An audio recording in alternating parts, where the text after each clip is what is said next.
¿Les parece si oramos? Señor, gracias por esta oportunidad que tenemos de poder compartir este grupo de amigos que nos juntamos, Señor, a aprender más de tu palabra. Sabemos que esto nació en lo profundo de tu corazón y que simplemente decidimos ejecutarlo y que tú has puesto los recursos primero para que la transmisión mejore. Has puesto los recursos para que haya un buen micrófono, ya no los audífonos que ocupaba yo. Mis amigos me han bendecido con este brazo, mejoramos algunas cosas técnicas. Eh, Permitiste, Señor, que se abriera la posibilidad de tener estos libros que se convierten después en insumos para la clase. Gracias, papá, por todo esto y por el corazón de cada uno de mis amigos que se conectan, porque ellos son el corazón de todo esto.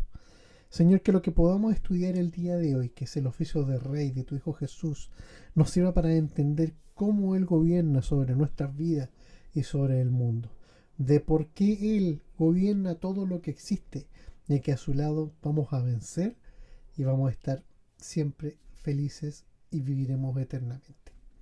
Gracias, papá. En el nombre de tu Hijo Jesús, amén y amén. Déjenme compartir mi pantalla. Hola, yo no te había saludado.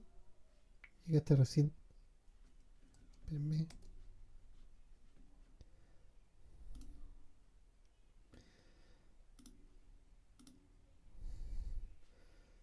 ¿Se ve, cierto?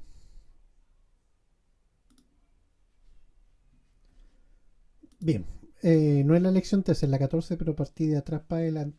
Partí de atrás para hacer un pequeño repaso. Estamos con, partimos la clase basándonos en Mateo 22, del 41 al 46. Después lo vamos a releer. Hablamos en esta introducción, hablamos de quién era el hijo de David y de las promesas mesiánicas que habían en el Antiguo Testamento y de este trono eterno sobre el cual Jesús gobierna, y que eso proviene de una ratificación de este pacto que el Señor hace con David.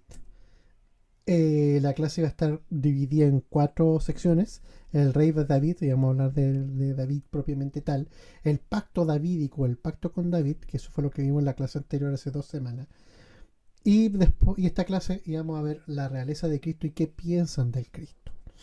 Bien, cuando hablamos del rey David, hablamos datos más biográficos de él, como el lugar que ocupa en la Biblia. La historia de David es la que más espacio ocupa dentro de la Biblia. No hay ningún otro personaje del Antiguo Testamento que tenga tal información tan detallada más que David. Fue el segundo rey del reino unificado de Israel. El reino unificado de Israel fue fundado por Saúl. Después que pasó un tiempo, la muerte de Saúl y toda su descendencia, hay un tiempo en que Judá y Benjamín reconocen me refiero a las tribus, reconocen a David como rey. 7 años gobierna en Hebrón, y después el, el, las demás tribus del norte deciden unirse a David, y con eso él gobierna sobre todo Israel y conquista con eso la ciudad de Jebús, que ahora se conoce como Jerusalén, y él la establece como la capital del reino de Israel, y es donde él plantea establecer casa de Dios. Dios se agradó mucho de David, lo tenía en muy alta estima y lo eligió para suceder puntualmente a David. Él fue el que, acuérdense que Saúl fue rechazado. Él era un pastor de ovejas, era el menor de sus hermanos, y él se convirtió en un excelente militar. Conquistó estas ciudades de los Jebuseos, que fue lo que le acabo de contar. En la Biblia se le señala como un hombre conforme al corazón de Dios, y siempre su vida giró en torno a una relación íntima con Dios. Eso es lo que más caracteriza a David. No, si bien tuvo éxito militar, pero su éxito militar era porque Dios lo apoyaba y porque él iba a la guerra siempre y cuando Dios le ordenara ir a la guerra y con la estrategia que Dios mismo le dijera. Entonces, ese nivel de cercanía con Dios y de todo consultarle a Dios hizo de que Dios lo tuviera en muy alta estima, y aparte que David cultivaba una relación muy íntima con él. Siempre quería estar con él y adorarle. Eh, A pesar de que siempre fue un hombre virtuoso, pecó gravemente contra Dios. Ya sabemos lo que pasó cuando incluso manda a matar por una mujer. Y en la parte compuso 73 de los 50, de los 150 salmos de la Biblia, o sea, casi la mitad. ¿Bien?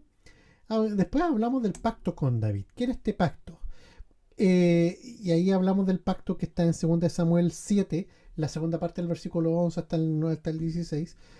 Y que si bien este pacto no era el inicio de la profecía mesiánica, pues esta venía desde la caída de Adán en Edén, pero es la renovación de esta promesa que se revelaba abiertamente al mundo de que el Salvador sería descendiente de David. Esta es una promesa de fundación de una dinastía que siguió eternamente con Cristo, pues la dinastía de David se mantiene reinando técnicamente en Cristo, y que ésta se iba a extender mucho más allá de la muerte.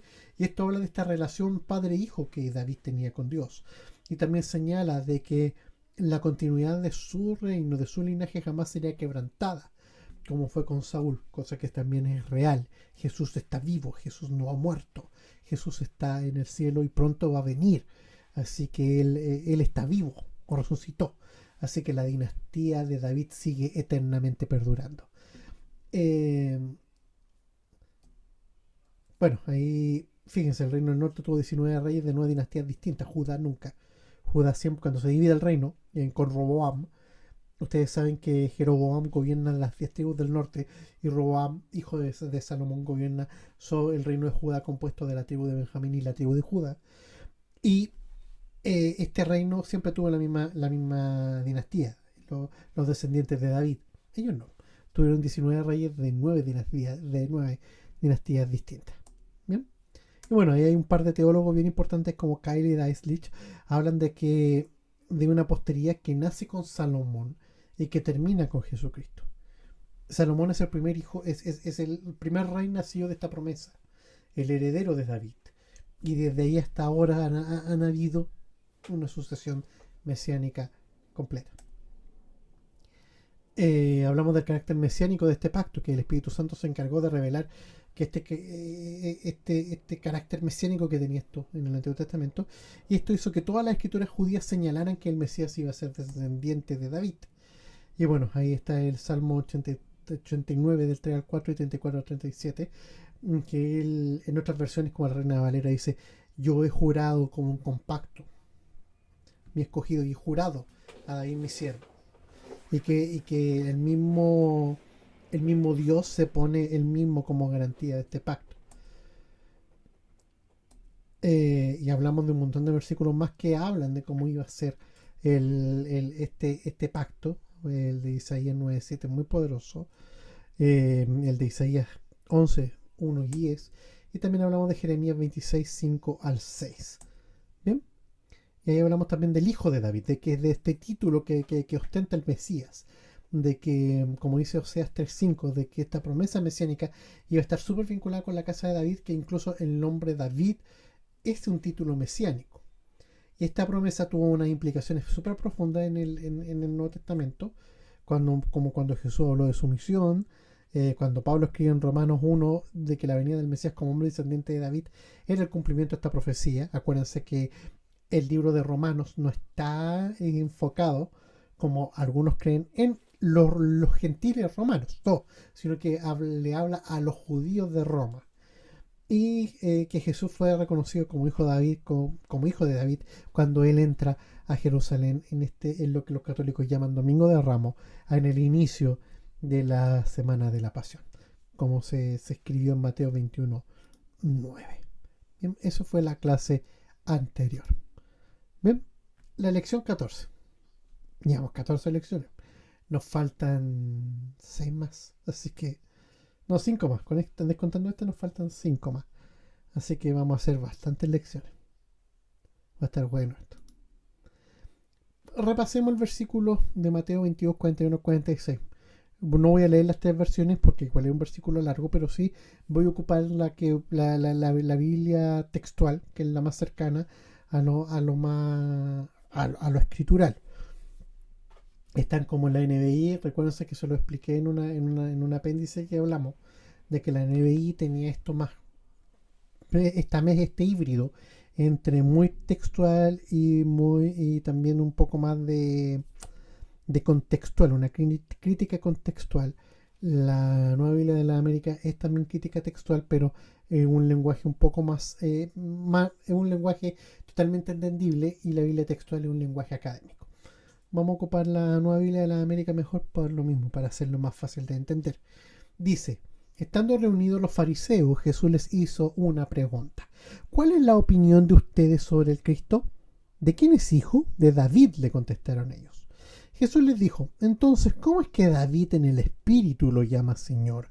Diciendo: dijo el Señor a mi Señor, siéntate a mi diestra hasta que ponga a tus enemigos debajo de tus pies. Pues si David lo llama Señor, ¿cómo es él su hijo? Y nadie le pudo contestar ni una palabra, ni ninguno desde ese día se atrevió a hacer más preguntas a Jesús. Vamos a hablar ahora de la realeza de Cristo. Jesús, al ser Dios y hombre al mismo tiempo, comparte su realeza con Dios Padre y con Dios Espíritu Santo. Con ellos comparte la realeza suprema, eterna e infinita. Cuando hablamos de que Jesús es rey, el hecho de que él... Alguien me llegó a admitir. Ahí está. Perdón. Cuando hablamos de la realeza de Cristo, hablamos también de su unicidad, de esta Trinidad, por llamarlo así, porque no un término unidad, porque estamos hablando de que es un Dios en tres personas. Tenemos a este Dios Padre, este Dios Hijo y Dios Espíritu Santo. Jesús se sienta a reinar debido a que su sacrificio le permitió tal privilegio. Jesús accede a reinar eternamente como, no sé si llamarlo premio, pero sí como un galardón por haber sacrificado su vida en la cruz. Él, si bien vivía la eternidad y era Dios, como habla Juan 1, él era Dios y estaba con Dios desde antes de que existiera todo, desde la eternidad más profunda. Él existía. El hecho de que haya encarnado como hombre y haya imputado su santidad a nosotros para que nosotros ante el Padre apareciéramos justificados y libres de toda deuda y culpa y libres de todo pecado, y por consiguiente la muerte no nos puede retener ni Dios tampoco nos va a matar, hace de que esta corona bien ganada y el hecho de que se pueda sentar a la diestra del Padre le da un privilegio, un estatus real, pero al mismo tiempo hace que esta realeza sea compartida por la Trinidad completa. También podemos inferir de esto también, de que Jesús gobierna sobre el mundo, de que Jesús no es el diablo no es el dueño del mundo. Aunque ustedes no lo crean, el diablo no manda el mundo. Cuando Jesús muere y baja al Hades, le quitó las llaves. Entonces el diablo ya no gobierna sobre el mundo. Lo que pasa es que él sigue de facto gobernando, ejerciendo influencia. Porque el pecado salió del mundo a través de Jesucristo.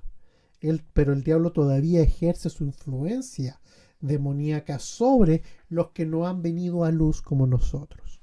Entonces, ¿qué podemos inferir de esto? Que la realeza de Cristo está sustentada por su sacrificio, compartida con la Trinidad completa, y que Él gobierna el mundo. Que después lo voy a explicar un poco más adelante. Y que gobierna con autoridad sobre este mundo al cual el diablo ya no tiene no tiene dominio, no tiene derecho, pero que no se ha querido ir. O sea, está como los arrendatarios porfiados que no se quieren ir cuando se deben ir. El diablo todavía no se quiere ir. Pero tranquilo, ya sabemos cómo va a terminar. Bien. Terminología. Cuando hablamos de la terminología, cuando hablamos de rey, hay un montón de términos asociados a esto. Si es que se fijan, hablamos de señor y de rey al mismo tiempo. Cuando hablamos de Señor, hablamos del término griego hebreo Adonai, o del que se traduce en griego, en la Septuaginta, que esa es la referencia que tenemos para las traducciones griegas. Se traduce como Kyrios, que es Señor, pero no cualquier Señor, sino que habla de un supremo dueño, un gobernador del universo. Eh, Cuando habla de...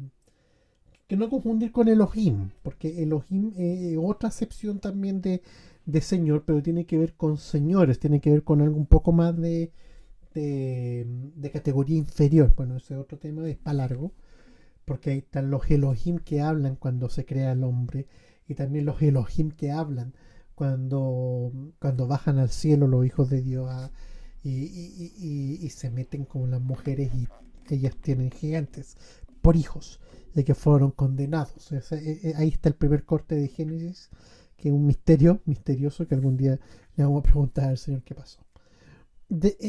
Pero y cuando hablamos de rey, el término que está ocupándose en el Antiguo Testamento es melech en hebreo, y que se traduce en el griego, basado en la Septuaginta, como basileus, ¿m? Que habla de rey, pero es quien ejercita su gobierno directo en un territorio y sobre súbditos determinados. Habla de nacionalidad, habla de estado propiamente tal, de un territorio. Entonces, cuando Jesús hablamos de que es rey, habla de que él ejerce su dominio sobre un territorio puntual y sobre súbditos determinados. Bien, y este reino o reinado en hebreo es Malkut, y que se traduce en griego como Basileia. Es más, está la ciudad de Basilea en Suiza, que eso significa reinado o reino. Y esto no es reino propiamente tal como un lugar, sino que habla de una potestad de reinar o de efectuar gobierno. Bien, y esos son los términos que se mencionan en el pacto de David y que son refrendados por Jesús en lo que leemos de Mateo. ¿Mm? Y ahí viene lo que llamamos el reino de Jesús. Cuando hablamos del reino de Jesús, como continuando a lo que les dije, hablamos de esta soberanía total. Hablamos de que Jesús, ejerciendo autoridad sobre un territorio puntual, ejerce su gobierno sobre nosotros. Nosotros somos parte de este reino invisible pero presente. El reino de Jesús, como él mismo se lo dijo a Pilato, no era de este mundo, porque efectivamente el reino de Dios, el reino de Jesús no está en el mundo, pero gobierna el mundo. ¿Por qué? Porque está manifestado por la iglesia. La iglesia es la que manifiesta el reino de Jesús en la tierra. La iglesia es esta manifestación de este reino invisible que debiera afectar las vidas de las naciones y de sus personas. Pero cuando no los hacemos así, cuando nosotros no entendemos la función de la iglesia, hacemos que el reino de Dios no pueda ser manifestado. Recuerden que la Biblia enseña de que nosotros somos ciudadanos del cielo. Significa de que nuestra carta de ciudadanía no le pertenece ni a Chile, ni a Perú, ni a Venezuela, ni a ningún otro de estos países, porque eso es una medida temporal y finita. Nuestra ciudadanía es la del reino de los cielos, y para acceder a ella es abrazarse a la cruz y aceptar a Jesús como nuestro Señor y Salvador, y convertirnos en esclavos de Él por amor. Cuando hacemos eso, entramos a la iglesia, somos unidos a ella, esta iglesia universal. Y también si nosotros hacemos vivido lo que Jesús pide en Mateo 28, que es la gran comisión, hacemos que este reino invisible se haga presente y sea manifestado por nosotros, la iglesia. Y es ahí donde Jesús se muestra como este rey del universo, con estas distinciones de cosmos y mundo. Cuando hablamos de cosmos y de mundo, hablamos de términos que son parecidos pero que tienen distinto enfoque. Cuando hablamos de cosmos, hablamos de un todo, de algo gigante, de un sistema propiamente, de algo que es gigantesco. Cuando hablamos de mundo, hablamos de influencia. El mundo es un lugar donde se ejerce influencia. Si bien se traducen como lo mismo, pero son enfoques totalmente distintos. Jesús reina sobre el cosmos y sobre el mundo. Cuando hablamos de mundo, hablamos de la influencia del diablo sobre él. Esto es el mundo, donde vivimos es el mundo, pero no somos del mundo. Y el cosmos tiene que ver con un todo, algo completo, algo superior al mundo, y que Jesús lo gobierna. Es más, Jesús en Juan 1.1, él crea el cosmos, él hace al cosmos, lo moldea. Y el sistema de creencias, de pecado y todo eso se establece dentro del mundo. No sé si me hago entender. Si no me interrumpen y me dicen, no te entiendo. Porque de verdad que te estoy hablando algo complicado y quiero que de verdad lo entendamos. Cuando hablamos del reinado del universo de Jesús, de este rey del universo, tiene inferencias sobre el cosmos. Y el mundo es el campo de influencia. El cosmos cambia. El cosmos es este universo expandido de planetas, de seres humanos, de todo, de planetas, de soles, lunas y estrellas. Mundo es donde estamos. Y Él gobierna sobre todo eso. O sea, imagínense el nivel de poder que tiene Jesucristo. No es menor su influencia. Es por eso que el diablo pelea solamente en la esfera del mundo, porque no puede subir más allá, porque para allá no llega. Es más, recuérdense que Jesús es engendrado por el Padre. El diablo es creado. Entonces no tiene ni siquiera tanto poder como para llegar tan allá. Es por eso que el reino de Jesús nada ni nadie puede contra él. Es por eso que en estos casi 2000 años de iglesia que vamos a celebrar, según algunos el 2030, otros el 2033, incluso algunos el 2036, pero cuando celebremos eso en unos pocos años más, vamos a estar hablando de 2000 años donde el diablo no ha podido hacer nada contra la iglesia, no ha podido ganarle. Sí la acalló, sí la amordazó por varios miles de años. Estoy hablando puntualmente de la apostasía después cuando murieron los discípulos de los discípulos. Estamos hablando siglos 3 por ahí, hasta la Reforma. Fueron bastantes años. Pero aún así ni con eso pudo.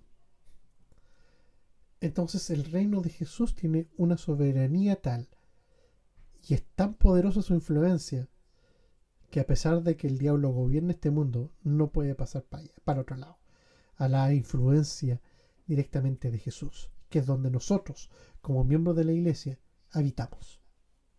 Que eso les quede claro. Nosotros no habitamos del mundo, no somos habitantes del mundo. Vamos al mundo a trabajar, a convivir, a sacar gente, a predicar, a enseñar, pero no somos del mundo.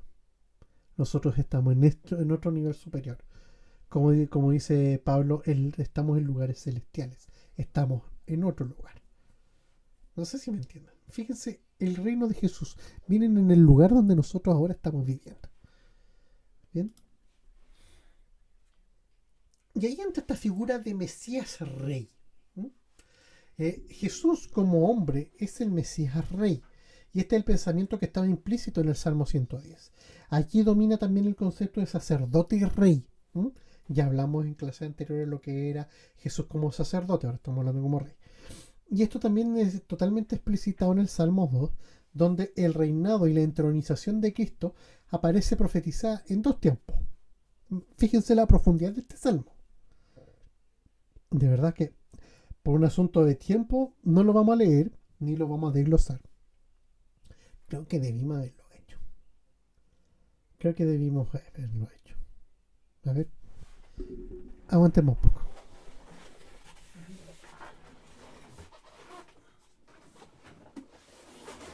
Estamos aquí mismo.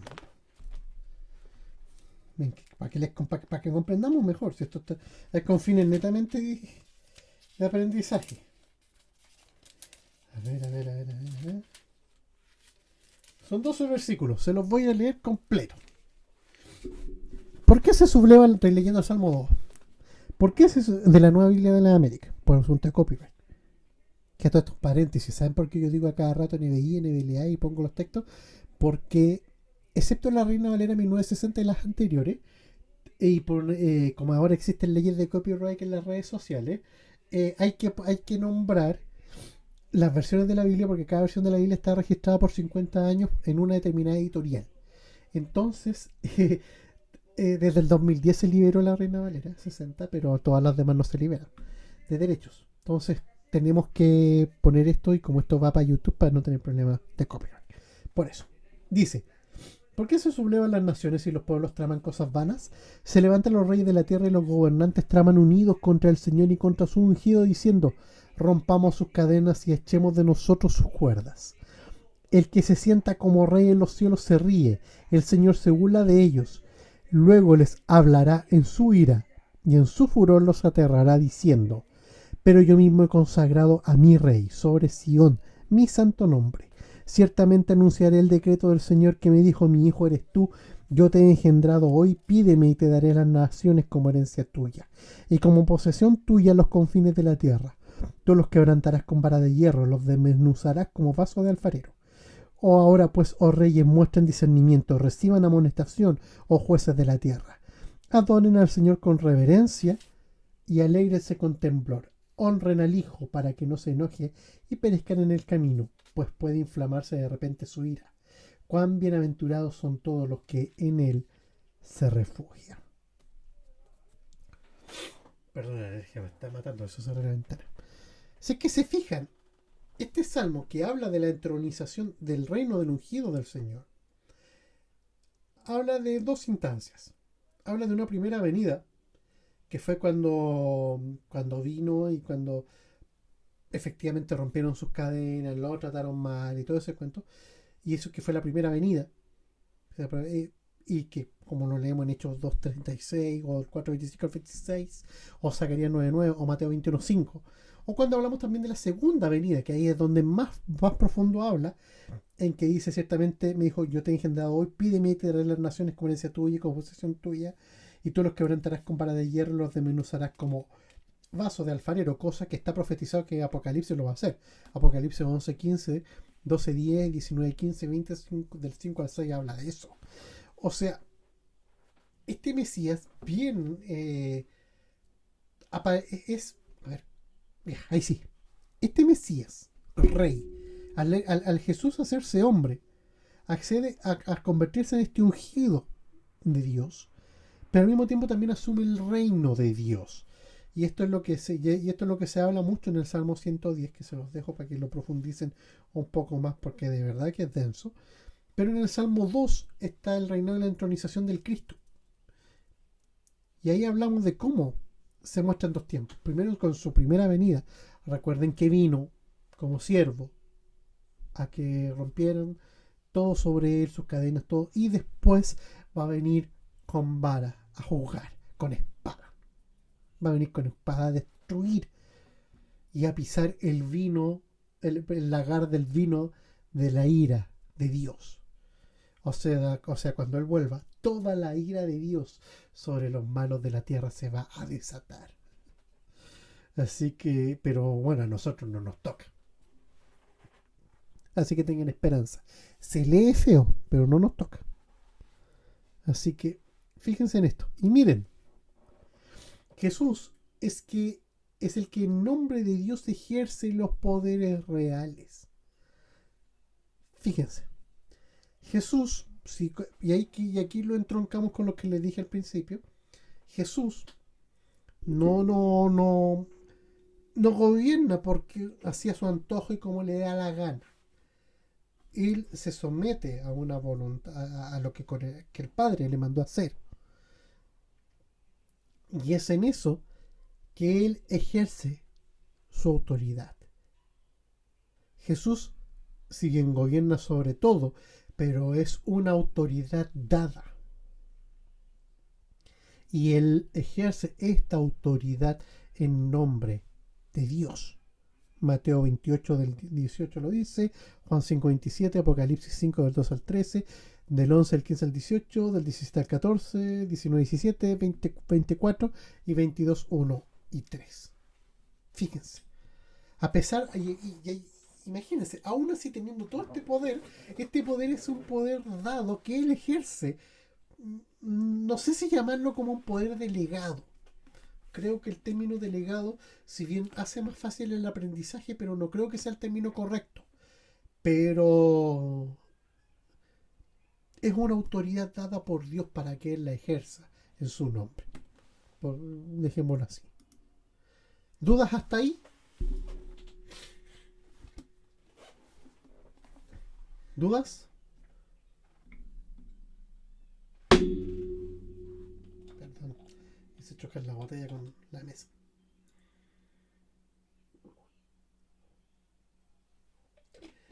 ¿Qué piensan del Cristo?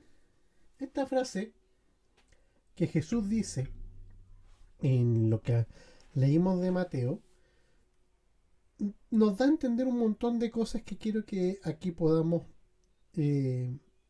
aclarar. Primero el contexto. ¿Sí? Recuérdense. A ver, aquí apareció algo. ¿Qué dice? Ah, siga nomás, lo escucho, compa. Gracias, Jorge. Contexto. Jesús preguntó de quién era hijo el Cristo. ¿Por qué lo hizo? Porque todos conocían la promesa de Dios sobre el Mesías, que era del linaje de David. ¿Mm? Así fue aclamado cuando entró a Jerusalén. Hasta ahí. Cuando hablamos de Osana, Osana al, al rey que viene, el hijo de David y todo ese cuento. Las discusiones del pueblo en torno a Jesús yacían en torno al linaje davídico del Mesías. No era de... A ver, todo el mundo sabía de dónde venía Jesús. Quiero que les quede algo claro. Sobre todo los fariseos. Ellos sabían de dónde provenía Jesús. Ellos sabían que era el hijo de un carpintero de Nazaret. Pero también sabían que este carpintero había nacido en Belén y pertenecía a la descendencia de David. No era un detalle desconocido. Todos lo sabían. Aparte que también ellos podían registrar. Los registros existían de cuando Jesús fue registrado en el censo. Fue registrado en la ciudad de origen de José, que fue Belén. Y Belén también es la ciudad de origen de David. Entonces, y también ahí con eso se cumplía la profecía de Miqueas de que Jesús nacía en Belén. Entonces ellos ya sabían más o menos, claro, pucha, tiene toda la forma. Dicen, claro, él nació en Belén. El Mesías tenía que nacer en la ciudad de David. Perfecto. Tenía que ser descendiente de David. ¿Es descendiente de David? Sí, es descendiente de David. Entonces, como que todos más o menos ya tenían una idea clara de dónde podía ser Jesús. ¿No? Que podía ser Jesús, aparte que él obraba señales y milagros. Recuerden cuando en Juan 3 Nicodemo le dice, Maestro, nosotros sabemos que eres enviado de Dios por las obras que tú haces. O sea, los fariseos estaban claros que Jesús venía de parte de Dios. Lo que no le gustó a los fariseos de que era Dios mismo llamándole la atención por echar a perder las cosas. Y es por eso que Jesús aceptó este título más de una vez. Él sabía que él era el hijo de David. Él sabía que él era este Mesías. Lo sabía. Y es por eso que él acepta de buen grado que le llamen de ese modo. Porque es real, él es el Mesías. Y acuérdense que cuando estuvo en la sinagoga, en Lucas, él dice abiertamente el pasaje de Isaías, donde habla de la misión del Mesías. Que también, dicho sea de paso, debiera ser la misión de la iglesia. Y la pregunta de respuesta a la pregunta que él lanzó en lo que acabamos de leer de Mateo, confirma esta verdad. Usando como base esta respuesta, Jesús hizo otra pregunta y que no pudieron contestarle. Ahora, con ese contexto, vamos repasando un poquito más. El hijo de David. Jesús es hijo de David, pero al mismo tiempo, miren lo que escribió David. Dice el Señor a mi Señor, siéntate a mi diestra hasta que ponga a tus enemigos por estrado de tus pies. ¿Cómo podríamos interpretar aquello? Habla claramente de que el Señor, dice el Señor a mi Señor. A ver, ¿cómo puede? Es Adonai hablándole a Adonai. Y se traduce Kyrios. es este Señor, es este Dios, hablándole a Dios mismo. ¿Cómo puede ser eso? Porque es un Dios en tres personas. Y aquí es donde el Dios Padre le está diciendo: siéntate a mi diestra, a Dios Hijo, hasta que ponga a tus enemigos por estrado de tus pies. ¿Cuándo va a ocurrir esto? Cuando Jesucristo vuelva. Todos sus enemigos van a estar a sus pies, vencidos y derrotados. Pucha, que hacer lindo eso. Y miren, el Antiguo Testamento registra la frase hebrea Nehom Yahweh Ladonai, que habla de oráculo de Jehová mi Señor. Eso se traduce textual. Oráculo viene siendo como una profecía. La construcción de dice el Señor a mi Señor de Mateo 22:44 viene de la Septuaginta. Recuerden que la Septuaginta es el Antiguo Testamento griego que fue traducido del arameo y del hebreo en Egipto, puntualmente en Alejandría, se dice que por 70 por 72 eruditos judíos. Y es más, la Septuaginta fue la Biblia que tuvieron los apóstoles.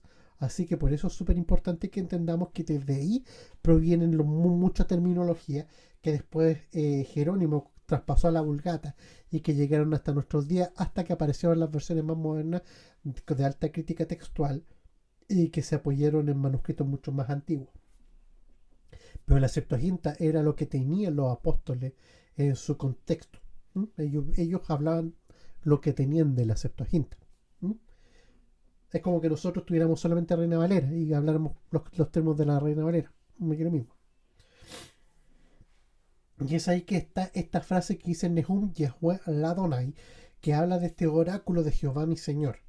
Y ahí viene esta frase, que eso es lo que dice textual, pero se construyó, dice el Señor a mi Señor de Mateo 24. Viene de la Septuaginta. Entonces, habla de algo, de un oráculo, habla de algo que va, algo de una visión futura. Las Biblias católicas y las Biblias críticas también ocupan el término oráculo para profecía. Y Jesús afirma que en el Espíritu David le llama Señor. Eso lo leemos en Mateo 22:43. La NBI traduce esta frase por el Espíritu. Por eso le puse la NBI. Esto demuestra que, a pesar de basar su argumento en la palabra de Dios, está afirmando que la Escritura es inspirada por el Espíritu Santo. O sea, cuando Jesús está hablando de esto, está hablando en dos frentes. Está hablando de que cómo él puede ser hijo de David si David lo está llamando superior a él mismo. Y también está hablando de que estaba David influenciado por el Espíritu Santo para escribir esto. Y con esto Jesús también valida de que el Espíritu Santo es el que escribe. Perdón, es el que inspira.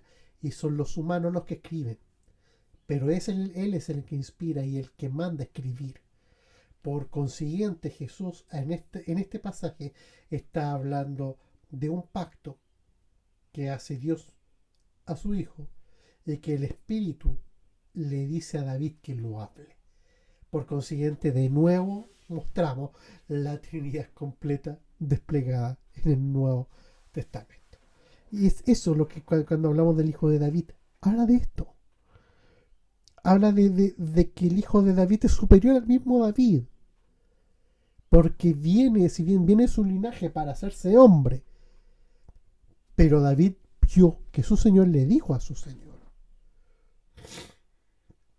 Habla de esto, que habla de esta eternidad, de esta Trinidad desplegada, de que vive en esta eternidad, y que hace que incluso fue mal traducida, pero aún así logramos entender de que es una visión de Jehová, de que y es más, Jehová lo latinicé aquí para que lo entendieran, pero hablamos de que es David viendo en no sé si llamarlo una teofanía, pero sí él tiene la inspiración por el Espíritu Santo para ver a Dios Padre diciéndole a Dios Hijo que se sienta a su diestra y que ponga a tus enemigos por estrado de sus pies, y que con eso permita que su pacto sea validado, que cuando Dios hace pacto con David de este linaje eterno del cual iba a venir el Mesías. Y es porque David, a pesar de que se llama Jesús al Mesías hijo de David, es inferior a David. David es inferior al propio título. Sí, de verdad que suena un rodado un poco, pero traten de entenderlo. David, el título hijo de David, es superior al mismo David. Porque David era un ser humano. Pero el Espíritu le mostró a Dios Padre y a Dios Hijo, estableciendo esta profecía mesiánica. Y este título de Mesías le confiere a Jesús el derecho al trono de David como legítimo heredero. Aquí lo aterrizamos a lo terrenal. El título Mesías le permite acceder al trono de David como heredero legítimo. Y ahí es donde entra el choque de los fariseos, que no se suponía que entendían la ley, pero no la entendían. Esperaban un líder militar. Obviamente decían, bueno, va a ser el hijo de David. Entonces, si era el hijo de David, tenía que ser un militar. Ahí no se dieron cuenta de que Salomón no fue un militar. Si ustedes analizan bien la Biblia, Salomón nunca entró en guerra. Porque el reinado de Salomón nunca tuvo guerra. Y el reinado de Salomón fue donde más se expandió el reino de Israel. Es más, el actual Estado de Israel quiere recuperar las fronteras del reino de Salomón, que llegaban hasta el Líbano mismo, allá en el norte, Líbano así ya, allá para el norte, y tenían todo el Sinaí casi, y que eso es con Egipto, y haciendo desaparecer Siria y un montón de otros países más, y Palestina obviamente. Pero Salomón no tuvo guerra, entonces no necesariamente el hijo de David iba a ser un militar. Y lo que ellos querían era una solución inmediata a un problema que para ellos era casi apocalíptico.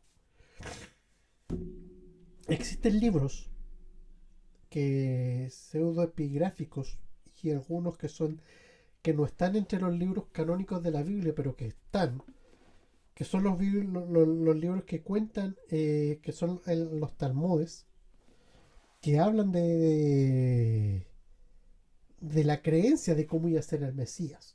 Pero esto era tradición oral, no era Biblia.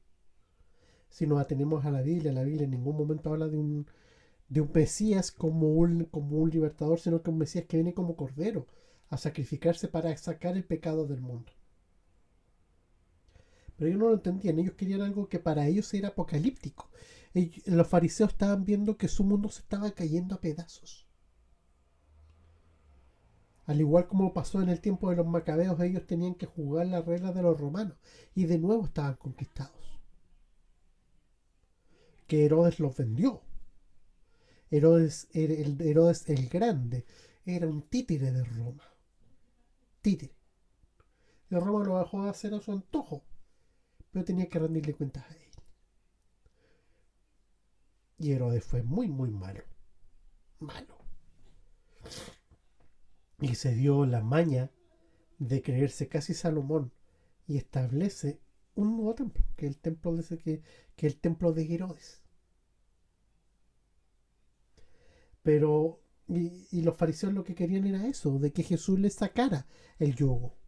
Pero no se dieron cuenta de que la visión del Mesías iba mucho más allá. Totalmente más allá. Y que la misión del Mesías era sacar el pecado del mundo y reconciliarnos con el Padre. Él no venía a conquistar reinos, porque su reino iba siendo tan pequeño, iba a destruir a todos los reinos de la tierra. Y los destruyó. Fíjense en cuánto tiempo Roma fue conquistado por el Evangelio. Después Constantino, al ver que había perdido la guerra, digámoslo así, decidió adoptar el cristianismo como religión oficial. Es que esta pseudovisión cuando estaba peleando y nada, o sea, son chicos. Se está comprobado históricamente que Constantino se vino a bautizar horas antes de morir. Siguió siendo pagano y sus cosas, ¿no? Si nunca se convirtió ese hombre. Pero con eso paró la persecución. Y al parar la persecución, ¿qué es lo que pasa? Y con esto vuelvo al ciclo anterior de la iglesia. ¿Qué pasa cuando la iglesia deja de sufrir persecución, deja de sufrir penurias y vive una vida tranquila y relajada? Le abre la puerta de par en par a la apostasía de puro ocioso. Ahí les dejo la reflexión. Ellos no... Terminamos. Conclusión. El rey David es el fundador de la dinastía que lleva su nombre. Dios mismo le promete un linaje eterno. De su descendencia iba a venir el Mesías. Oye, paréntesis, no, llegué y me salté. ¿Preguntas de lo anterior? Sigamos. Se llama pacto davídico al que Dios realiza con David, en donde se le pacta descendencia por siempre y su trono por todas las generaciones. Este pacto tiene carácter mesiánico. ¿Por qué yo subrayo esto? Porque el pacto con Moisés que hizo Dios con el pueblo de Israel en el desierto no tenía carácter mesiánico. No tenía. Ustedes dicen, pero ¿cómo? Dice, no, pues no tenía. El pacto que hizo Dios con Israel en el desierto era un pacto para convertirse en ellos, en Israel, convertirse en el pueblo de Dios. Pero no promete Mesías. Promete hacerlo su pueblo. El pacto mesiánico es este, el davídico. Y la promesa mesiánica estaba tan vinculada con la casa de David que a veces encontramos el nombre David como título mesiánico.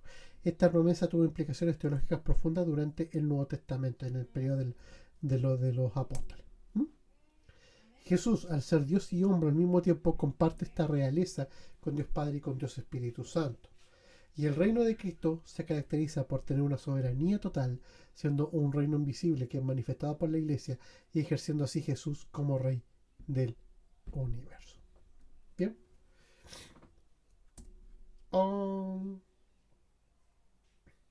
Solo por esta vez. Llegué a armar un cuestionario de 21 preguntas, muchachos. Y después yo dije, no, los voy a matar. Los voy a matar. No, no, ya.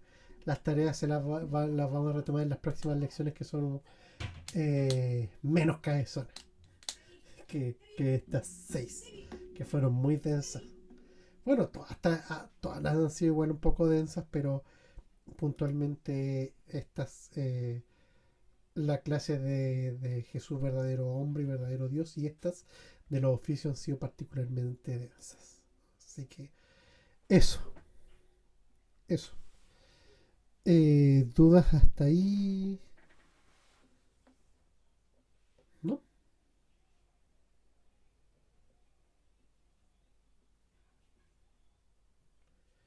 Vi que entró Enzo, desapareció Enzo. Vi que entró Abejita y desapareció Abejita. Ya pues,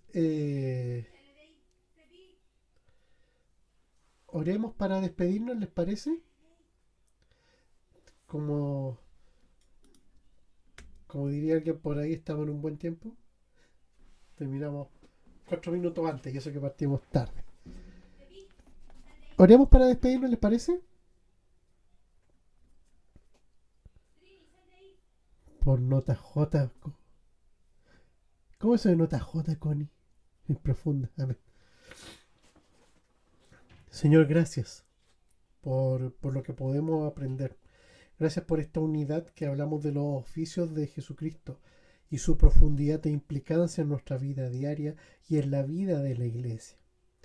Señor, sé tú con nosotros, que todo esto que aprendimos el día de hoy nos sirva para comprender el enorme sacrificio de tu Hijo Jesús y cómo nos ha traído solamente beneficios, solamente bendiciones.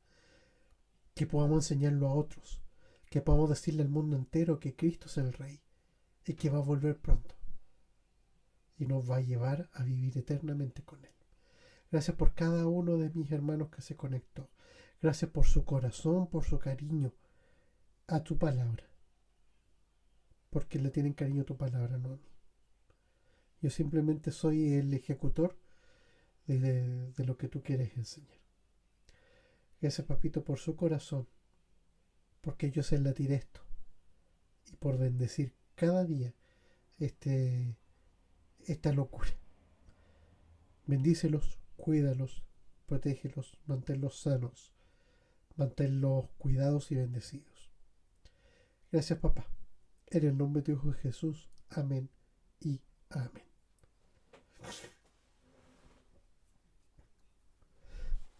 Ya pues, cuídense,